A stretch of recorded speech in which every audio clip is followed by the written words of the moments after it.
গৃহপ্রবেশ ধারাবাহিকের আজকের পর্বে আমরা দেখতে পাবো যে গল্পের শুরুতে দেখা যায় মোহনাকে নিয়ে যথেষ্ট চিন্তায় পড়ে রয়েছে শুভ। কি করবে আর কি না করবে কিছুই বুঝে উঠতে পারছে না। এর মাঝখানে আদ্রিতের পকেট থেকে একটা ছবি পায়, যার পেছনে অনেকগুলো কথাও লেখা রয়েছে। এসব দেখার পর সে ফোন করে আকাশকে, বলে, আমি জানি মিস্টার সেন, আপনি মোহনাকে নিয়ে যথেষ্ট চিন্তিত, আর আমিও কম নই। তো দেখুন, আমি আদ্রিতের প্যান্টের পকেটে একটা ছবি পেয়েছি, আর তাতে কিছু কথাও লেখা আছে। আপনি জানেন এই কথাগুলো কে লিখতে পারে? আকাশ মনে মনে ভাবে এগুলো হয়তো মোহনা ছাড়া আর কেউ লিখতে পারে না, কিন্তু নিজের বোনের কথাটা কি করে শুভলক্ষ্মীকে বলবো, কি করব, কিছুই বুঝে উঠতে পারছি না। তবুও কোনো সমাধান করতে পারছে না আকাশ আর শুভ। এদিকে এই কুকীর্তিটা করেছে জিনিয়া। জিনিয়া তার মাকে সবকিছু শেয়ার করে বলে, মা, আমি যখন সেই কফি শপে গিয়েছিলাম সেখানে আদ্রিত আর মোহনাকে দেখেছিলাম। একটা ছবি নিয়ে পিছনে কিছু কথা লিখে আদ্রিতের প্যান্টের পকেটে ঢুকিয়ে রেখে এসেছি। এখন নিশ্চয়ই শুভর মন খারাপ হয়ে যাবে। জিনিয়ার মা বলে, জিনিয়া বেটা, তুমি দারুণ কাজ করেছো। এভাবে যদি করো একদিন দারুণ সফল হবে। এদিকে আকাশ বলে, শুভলক্ষ্মী চিন্তা করো না, আমি খুঁজছি কে লিখেছে সেই চিঠি। শুভ বলে, আমি তো জগদ্ধাত্রী ঠাকুরের কাছে প্রার্থনা করেছি, আমি তাকে ধরব আর উচিত শাস্তি দেব।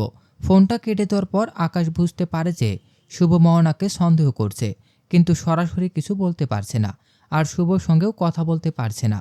এজন্য একটা আক্ষেপ রয়েছে তার মনে। এদিকে মোহনা এসে আদ্রিতকে দেখে বলে, তুমি কি বুঝছো আমি কি অবস্থায় আছি? আমি তোমাকে ছাড়া একদম ভালো থাকতে পারি না। তুমি আমার সবটা কেড়ে নিয়েছো। তখন আদ্রিত বলে, মোহনা, আমি আগেও বলেছি তুমি যা চাও তা কখনোই হবে না। আমার স্ত্রী সন্তান, আমার পরিবার আছে। আমি কি করে তোমাকে এমনভাবে নিতে পারি? দয়া করে চলে যাও। মোহনা বলে, সেই রাতের কথা তুমি কি ভুলে গেছো? আমি ভুলতে পারছি না। আদ্রিত বলে, আমার সেই রাতের কথা মনে পড়ে না, কিন্তু এখন আমি আদ্রিত রায়, আর তুমি আমার সাথে কথা বলছো। এদিকে আকাশ তার মাকে বলে, মোহনা যদি এরকম করে চলে তাহলে হবে না, ওকে বোঝাতে হবে। এরপর মোহনা বাড়িতে ফিরে আসে।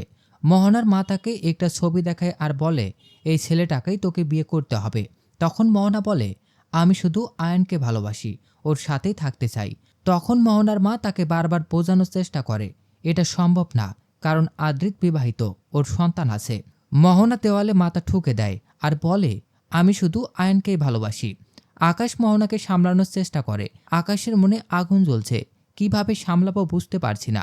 এর মাঝে জিনিয়া চলে আসে পুরবীর কাছে আর বলে, তুমি আমার হবু শাশুড়ি মা, তাই তোমাকে একটা কথা বলছি। তখন পুরবী বলে, বলো। তখন জিনিয়া বলে, ডোনা আমাকে বলেছিল ও কখনো মা হবে না। পুরবী অবাক হয়ে যায়, আর তখনই শুভ আসে জিনিয়ার জন্য জুস নিয়ে। জিনিয়া বলে, শুভ, আমি আজকে আদ্রিতের দোকানে গিয়েছিলাম, সেখানে মোহনাকে দেখেছি। শুভ মনে মনে ভাবে, জিনিয়া কেন আমাকে দেখলেই শুধু মোহনার কথা বলে? তার মানে কি এসবের পিছনে জিনিয়াও আছে? আমাকে সত্যিটা জানতেই হবে। শুভ মনে মনে ভাবে, আমাকে একটা ফাঁদ পাততে হবে। আর অন্যদিকে জিনিয়া ভয় পায় যে শুভ সবকিছু জেনে গেল না তো। তো দর্শক, এই ছিল গৃহপ্রবেশ ধারাবাহিকের আজকের আপডেট। পরবর্তী আপডেট সবার আগে পেতে আমাদের চ্যানেলটি এখনই সাবস্ক্রাইব করুন।